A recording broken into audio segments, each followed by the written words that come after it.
እንደምን አላችሁ የዘውትር ድምተኞቼ። ይህ 159ኛ ቪዲዮ ነው።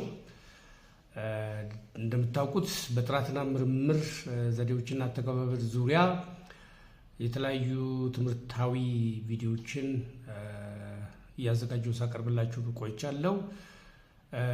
አሁን የማቀርብላችሁ የመረጃ ጥንቅር አደረጃጀት አቅርቦትና ትንተና ስልት የሚል ነው። በዚህ ስር ደግሞ ወደ 5 የሚጠጉ ቪዲዮዎች ይኖራሉ። በመረጃ አደረጃጀት አቅርቦትና ትንተና ስልት ስር ማለት ነው። ስለዚህ 5ቱንም ቪዲዮዎች እንድትከታተሉ። እንግዲህ የመረጃ አደረጃጀት አቅርቦትና ትንተና ስልት በምልበት ጊዜ ምንድን ነው?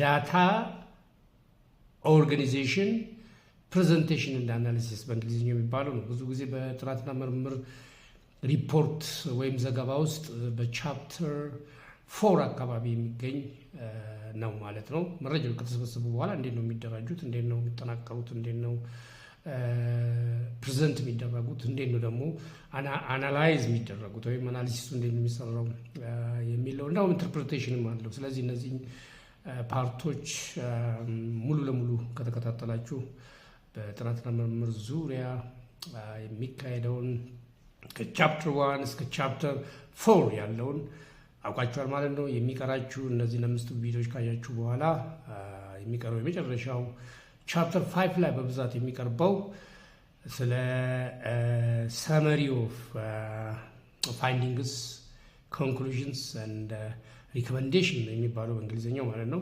ማለትም የጥናትና ምርምር ግኝቶች ማጠቃለያና ግኝቶች ማጠቃለያ መደምደሚያና የመፍትሄ ሀሳቦች የሚልና ሌላው ደግሞ ወደነ ዋቢ መጽሐፍት አዘገጃጀት ማለትም ቢብሊዮግራፊ የምንለው አካባቢ ነው ማለት ነው። ስለዚህ አብራችሁን ቆዩ ይላሉ ባጭሩ። አሁን በቀጥታ ወደ ክፍል 1 የመረጃ አደረጃጀት አቅርቦትና ትንተና ስልት እገባለሁ። መልካም ቆይታ። መልካም እንግዲህ የመረጃ ጥንቅር አደረጃጀት አቅርቦትና ትንተና ስልት ውስጥ አሁን የማቀርብላችሁ ቀደም ብዬ እንዳልኩት መግቢያ ነው። እንግዲህ ስሜን እዚህ ላይ እንደምትመለከቱት ነው። እንደዚሁም ኢሜል አለኝ፣ ስልክ ቁጥርም አለኝ። እንዲሁ ደግሞ የዚህ ዩቲዩብ ቻነልም እዚሁ ላይ ተቀምጧል። ይህንን እንድትገነዘቡልኝ እፈልጋለሁ። በዚህ በ5ቱ ቪዲዮዎች ውስጥ ባልኳችሁ ውስጥ እንግዲህ የሚቀርበው ምንድን ናቸው የሚለውን እስቲ ላቀርብላችሁ ወዳለሁ። የመጀመሪያው ቪዲዮ የመረጃ ጥንቅር መረጃዎችን ማጠናቀር ማለት ዳታ ካቴጎራይዜሽን የምንለው ነው። የመረጃ አደረጃጀት መረጃዎችን ማደራጀት ደግሞ በሁለተኛው ቪዲዮ ላይ ይታያል። ይሄ ወደ 160ኛው ቪዲዮ ላይ ይሆናል ማለት ነው። 161ኛው ቪዲዮ ላይ ወይም ደግሞ 3ኛው የመረጃ አደረጃጀት አቅርቦትና ትንተና ስልት ስር ደግሞ የሚቀርበው የመረጃዎችን ማደራጀት የመረጃ አቀራረብ ስነስርዓት የሚለው ነው።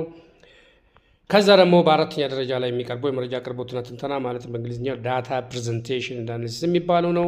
በመጨረሻው ደግሞ ዳታ መረጃ ትርጎማ ወይም ፍቺ መስጠት ዳታ ኢንተርፕሬቴሽን የሚለው ይሆናል እና አሁን በቀጥታ የመረጃ ጥንቅር መረጃዎችን ማጠናቀር ማለትም ይቻላል ወይም ዳታ ኦርጋናይዜሽን የሚለውን እንግዲህ አብረን እናያለን። እስቲ ለመግቢያ ያህል አንዳንድ ነገሮችን እንግዲህ እስቲ ላሳያችሁ። መጀመሪያ የመረጃ ጥንቅር አቅርቦትና ትንተና የማይነጣጠሉ አንድም 3ም ተደርገው ሊወሰዱ የሚገባቸው ተግባራት ናቸው። የመረጃ ጥንቅር አቅርቦትና ትንተና የምንለው ብዙ ጊዜ እንግዲህ በቻፕተር 4 ላይ የሚገኝ ነው በሪሰርቻችን ላይ። እነዚህን እንግዲህ በትክክል ማወቅ ያስፈልጋል። ቻፕተር 1 መግቢያ ነው። ከዚህ በፊት የሰጧችሁ እንግዲህ የተለያዩ ቪዲዮዎችን እንግዲህ ሪፈር ማድረግ ይፈለግባቸዋል። ቻፕተር 2 ሊትሬቸር ሪቪው ነው። ቻፕተር 3 ደግሞ ሜቶዶሎጂ ነው እንደምታውቁት። ቻፕተር 4 ላይ ግን መረጃችሁን ከሰበሰባችሁ በኋላ እነዛ መረጃዎች እንዴት ነው ኦርጋናይዝ የምታደርጉት፣ እንዴት ነው ፕሬዘንት የምታደርጉት፣ እንዴት ነው አናሊሲስ የምትሰሩት፣ እንዴት ነው ኢንተርፕሬት የምታደርጉት የሚለው ፓርት ነው። በጣም አስፈላጊ ፓርት ነው ማለት ነው። ስለዚህ የመረጃ ጥንቅር ይሄ አሁን የምንለው አቅርቦትና ትንተና የምንለው መረጃው ከተሰበሰቡ በኋላ የሚታስብበት ስራ አይደለም። አጥኚው አስቀድሞ በጥናትና ምርምሩ ዓላማዎችና መሪ ጥያቄዎች ማለትም ቤዚክ ሪሰርች ኩዌስችንስ ወይም ሃይፖቴሲስ ሊሆን ይችላል። በዛ ላይ ተመርኩዞ በጥናትና ምርምሩ አካሄድና ስልቶች ክፍል ውስጥ በተገለጸው መሰረት ማከናወን የሚገባው ተግባር ነው። እንግዲህ በደንብ ልታዳምጡኝ ይገባል። አንዳንድ ምናልባት እኔ ቶሎ ስናገር ግልጽ ያልሆናችሁ ካሉ እንደገና ቪዲዮን ደግሞ ወደኋላ እያላችሁ ወይም ደግሞ በደንብ እንድትከታተሉኝ እፈልጋለሁ። በነገራችን ላይ ደጋግሜ እንደምለው ይህንን የጻፍኩት እኔ ይህንን አሁን ለእናንተ የማዘጋጀው ከመጽሐፌ ላይ ነው። ምናልባት መጽሐፌን ለምትፈልጉ ሁሉ በስልክ ቁጥሬ ወይም በኢሜይል ከጠየቃችሁ ባላችሁበት ቦታ የሚደርስበትን መንገድ እፈልጋለሁ። ምን ለማለት ነው? ያው ሙሉ እንዲሆን ነው፣ እውቀታችሁ ሙሉ እንዲሆን ለማለት ፈልጌ ነው። መልካም እንግዲህ መረጃዎች ከተሰበሰቡ በኋላ አጥኚው አስቀድሞ አቅዶ የነበረውን አካሄድ ወይም ስልት ሊከልስና ሌላ አዋጭ አማራጭ ሊጠቀም ይችላል። እንግዲህ እዚህ ላይ ምንድን ነው የግድ አንድ አይነት አፕሮች አንጠቀምም ሪሰርች ላይ። በነገራችን ላይ ደጋግሜ ነው የምለው፣ ብዙ ጊዜ እንደምታውቁ ሪሰርች ሳይንስም ነው አርትም ነው። ሳይንስ ስንል የራሱ የሆነ ስቴፖች አሉት፣ ቅደም ተከተሎች አሉት። አርት ስንል ግን የእኛ ጥበብ ነው። አጥኚው ካለው ልምድ በመነሳት ራሱ የሚሄድበት መንገድ አለ እንጂ እንዲህ ነው የምትሄደው በዚህ መንገድ ብቻ ነው የሚለው ነገር አይደለም ማለት ነው። እና ማንኛውም መንገድ ወደ ሮም ይወስዳል የሚል አንድ አባባል ነበረ። ዋናው ነገር እዛ መድረሱ ነው። ነገር ግን አዋጭ የሆነውና ኤፊሽንት የሆነው እንደዚሁ ደግሞ ኢፌክቲቭ የሆነው የቱ ነው ብሎ መለየት የአጥኚውን ችሎታ ይጠይቃል ወይም ኤክስፔሪየንሱን ይጠይቃል ማለት ነው። መልካም እንግዲህ የተሰበሰቡት መረጃዎች ለትንተናና ለውይይት ከመቅረባቸው በፊት በትክክል መጠናቀርና መደራጀት አለባቸው። መረጃዎችን ማጠናቀር ማለት ምን ማለት ነው? እሱን ነው የምገልጸው እኔ። መረጃዎችን ማጠናቀር ማለት የተሰበሰቡትን መረጃዎች ለትንተና በሚመች መልኩ አስተካክሎ ማዘጋጀት እንደማለት ነው።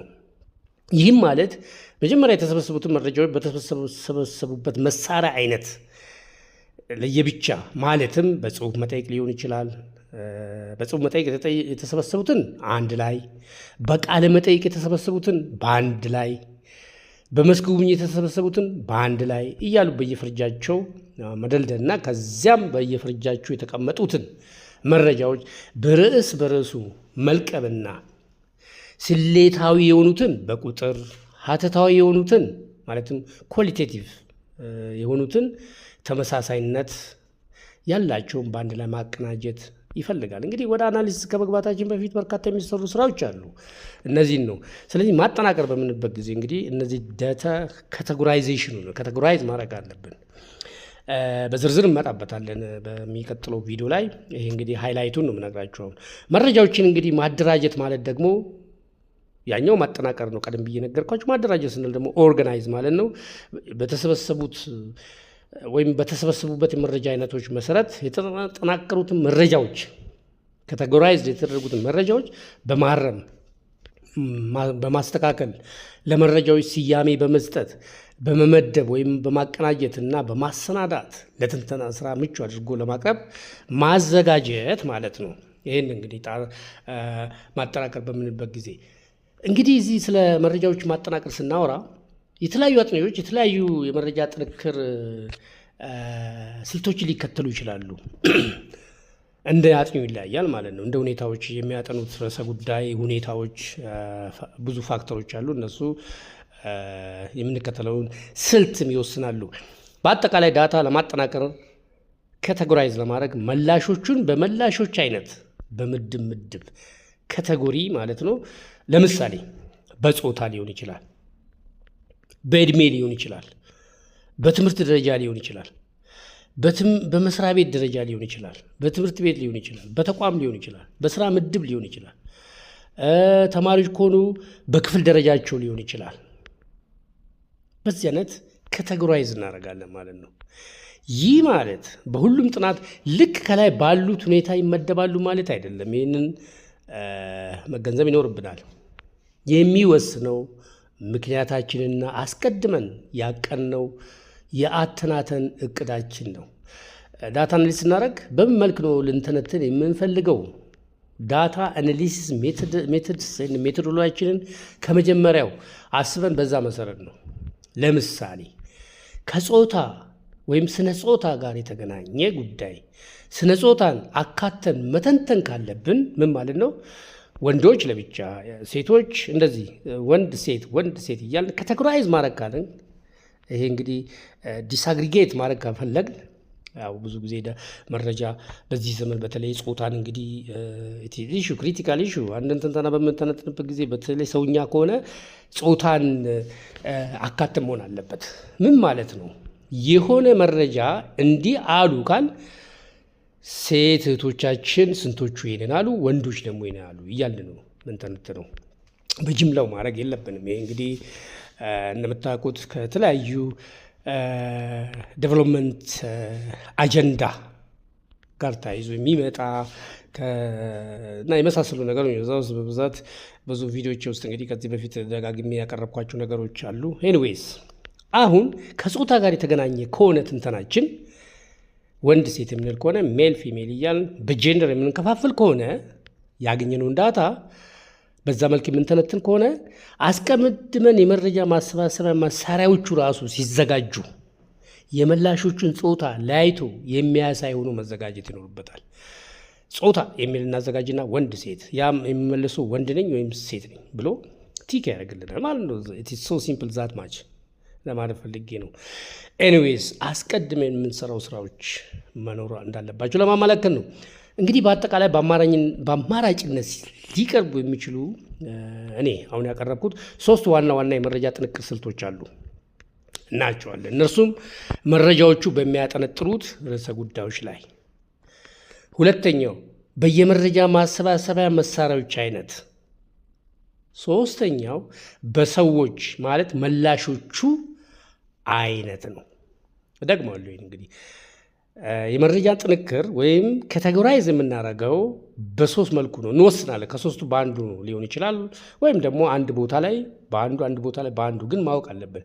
እንዴት ነው? አንዱ ከርዕሰ ጉዳዩ ጋር ነው። ርዕሰ ጉዳዮችን እንለያለን። ምንድን ነው ርዕሰ ጉዳይ? በርዕሰ ጉዳይ ዳታዎችን ካቴጎራይዝ እናደርጋለን። ሌላው ደግሞ በቱሉ ነው። በኋላ እመጣበታለሁ። በኩዌስችነር በኢንተርቪው እያልን እንከፋፍላለን። ሶስተኛው ደግሞ መላሾቹ ራሳቸው ካቴጎራይዝ አድርገን ነው። መምህር የመለሰው፣ ተማሪ የተናገረው፣ ርዕሰ መምህር ያለው፣ ስራ አስኪያጁ ያለው፣ እንደዚህ ያለ እንግዲህ እንችላለን። እሱን በዝርዝር እንመጣበታለን በቀጣይነት ባለው ቪዲዮዎች። እንግዲህ አንድ አጥኚ የመረጃ አጠናቀቅ ስልት የሚቀይሰው መረጃዎች ከተሰበሰቡ በኋላ ሳይሆን አስቀድሞ መሆን ይኖርበታል። ይህ እንግዲህ እንድታውቁ ፈልጋለሁ። ይህም ማለት አጥኚው አስቀድሞ ሊጠቀም ባስበው የመረጃ ጥንቅር ስልት መሰረት መሳሪያዎቹን መምረጥና መቃኘት መቻል ይኖርበታል። ይሁን እንጂ ይህ ማለት መረጃዎቹ ሲያዘጋጅ ቀጥሎ የሚመጣውን የመረጃ ጥንቅር ስራውንም ታሳቢ ማድረግ አለበት ለማለት ነው እንጂ መረጃዎችን ካሰባሰበ በኋላ ቀድሞ በነደፋቸው የመረጃ ጥንቅር ስልት ብቻ ለመጠቀም ይገደዳል፣ ወይም የመረጃ አጠናቀር ስልቱ ሊከልስና ሊለውጥ አይችልም ማለት አለመሆኑን መገንዘብ ያስፈልጋል። እነዚህ ነገሮች እንግዲህ ማየት መኖር ይኖርብናል። ግሬት። ሌላው መረጃዎችን በማደራጀት የሚለውን ነው የምናየው። መረጃዎችን በማደራጀት የሚለውን ደግሞ እናያለን። ምንድን ነው መረጃ ማደራጀት ስንል? ዳታ ኦርጋናይዜሽን የምንለው ነው። እንግዲህ ዳታዎች በየትኛው ማስተማማኝ የመረጃ ማሰባሰቢያ መሳሪያዎች አማካኝነት ቢሰበሰቡና ቢጠናቀሩም ለትንተና በሚያመች መልኩ ካልተደራጁ መረጃዎቹ ጥሬ ናቸው ማለት ነው። ምን ማለት ነው ጥሬ ናቸው ስንል? እንግዲህ እነዚህ ጥሬ መረጃዎች ለትንተና ከመቅረባቸው አስቀድሞ ሮ ዳታ የምንለው ነው። ሮ ዴታ እንላለን። በስርዓት መደራጀት ይኖርባቸዋል። እነዚህ እንግዲህ የተሰበሰቡትን ጥሬ መረጃዎች ሮ ዴታ የማደራጀት ስራ ወደ 4 ዋና ዋና ሂደቶች አሉት። እነርሱም በሂደት ቅደም ተከተል ማረም የምንለው ነገር አለ። ይታረማል ወይም ይስተካከላል። በእንግሊዝኛው ኤዲቲንግ የሚለው ነገር ነው። ስለዚህ መረጃ ኤዲት ይደረጋል። ዳታ ኤዲቲንግ፣ ለተስተካከሉ ለታረሙ መረጃዎች ኮድ መስጠት የሚባል ደግሞ አለ። ኮዲንግ እንለዋለን። ቀጥሎ ኮድ የተደረጉትን መረጃዎች በየዘርፉና በየርዕሰ ጉዳያቸው ምን ማድረግ መመደብ፣ ክላሲፋይንግ እንለዋለን።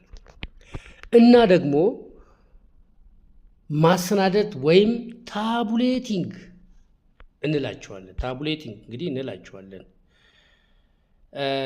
መልካም። አሁን እዚህ ጋር በምንመጣበት ጊዜ እነዚህን እንግዲህ አራቱ ምን እንደሚመስሉ ነው አሁን እንግዲህ የምናየው።